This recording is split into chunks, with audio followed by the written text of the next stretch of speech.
माँ के आंसू। राधा बहन का इकलौता बेटा अमेरिका में रहता था।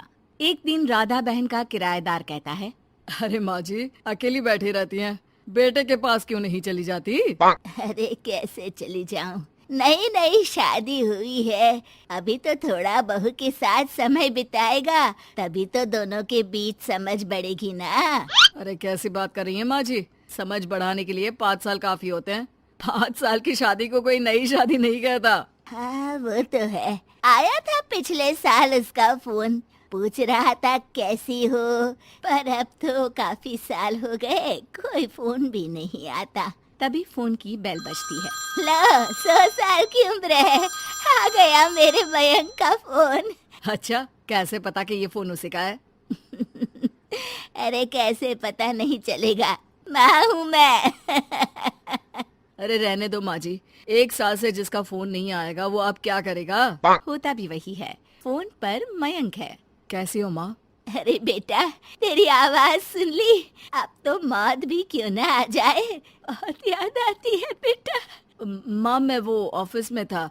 अच्छा माँ, वो रीना बोल रही थी कि तुम अकेली रहती हो इंडिया में, वो ठीक नहीं है। अब बुजुर्ग भी तो हो रही हो, अकेले पकाना खिलाना, वो चाह रही है कि अब तुम यहीं आ जाओ, हम लोग साथ रहते हैं ना। राधा बहन की आंख से पानी गिरने लगता है, वो कुछ नहीं बोल पाती। माँ हेलो, सुन रही हो ना माँ? हाँ बेटा, तेरे साथ रहूंगी, सुबह शाम तुझे देखूंगी, और क्या जीवन में है तेरे पापा के जाने के बाद। तभी बीच में बेटा माँ को रोक देता है। हाँ हाँ ठीक है माँ, तो मैं आता हूँ अगले हफ्ते तुम्हें लेने के लिए। राधा बहन को तो मानो बुढ़ापे में किसी ने पंख दे दिए हो, उड़ी जा रही थी पूरे मोहल्ले में।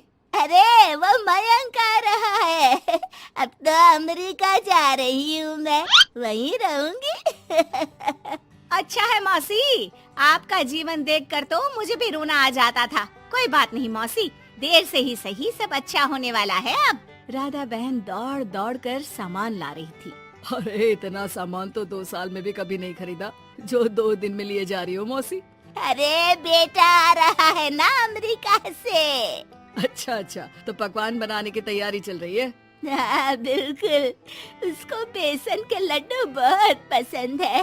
रात भर भूनना तलना ये सब प्रोग्राम चलता रहता है राधा बहन के घर में। और फिर वो दिन भी आ जाता है जब बेटा घर आता है। कौन?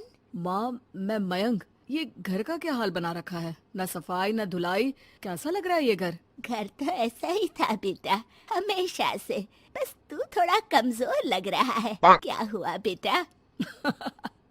ये कमजोर नहीं फिट होता है माँ। वैसे और बता, क्या हाल है तेरे? बेटे के मुंह से हाल पूछने का अंदाज भले ही फॉर्मेलिटी वाला हो, लेकिन राधा बहन की आंख फिर भर आती है। अरे यार, ये तुम्हारी हर बात पर रोने की आदत न जाने कब जाकर खत्म होगी। सही कहती है रीना तुम्हारे लिए। रीना बहू क्या कहती है मेरे लिए? यही कि बस यही एक आदत है तुम्हारी माँ की, इमोशनल ब्लैकमेल। अरे यार अब इसमें रोने की क्या बात है?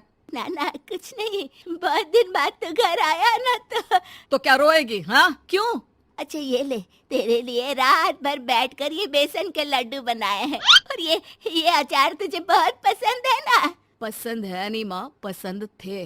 अब तो फिटनेस के लिए ये सारी फालतू चीजें मैं खाता भी नहीं हूँ। ये फालतू चीजें खाकर ही तो तू बड़ा हुआ है बेटा। अब रहने दे माँ, क्या क्या खिलाकर बड़ा क्या है, मुंह मत खुलवा। कौन देशी घी में शक्कर डालकर पराठे के साथ खाता है? वो तो तुझे पसंद थे ना बेटा, तभी तो बनाती थी, नहीं बनाती थी तो रोता था तू। अरे तो रोने देती ना माँ, अब सारी समस्या उसी खाने से है शरीर में। वो तो भला हो रीना का, जो हेल्दी डाइट देकर सब मेंटेन कर रही है। राधा बहन बेटे की आने की खुशी में इतनी दीवानी थी कि उसे बेटे के बात का अंदाज और लहजा समझ में नहीं आ रहा था। अच्छा रुक, पालक वाली दाल बना देती हूँ। रहने दे माँ, मैं होटल से ऑर्डर कर देता हूँ।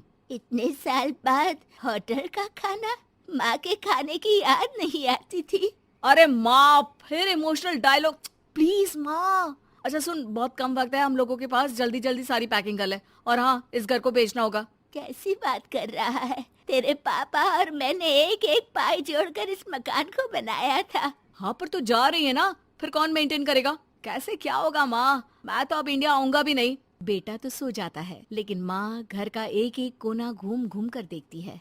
सही बात है, क्यों मोह माया जोड़ रही हूँ मैं इस घर से, आखिर बेटे के साथ रहना ही तो होता है हर माँ बाप को।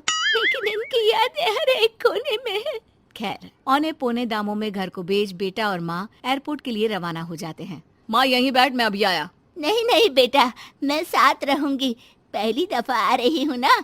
अरे माँ, टिकट, बोर्डिंग, सामान, चेक इन 10 काम है, करके आ रहा हूँ ना। ठीक है, जल्दी आ जाना, यहाँ घबराहट होती रहेगी।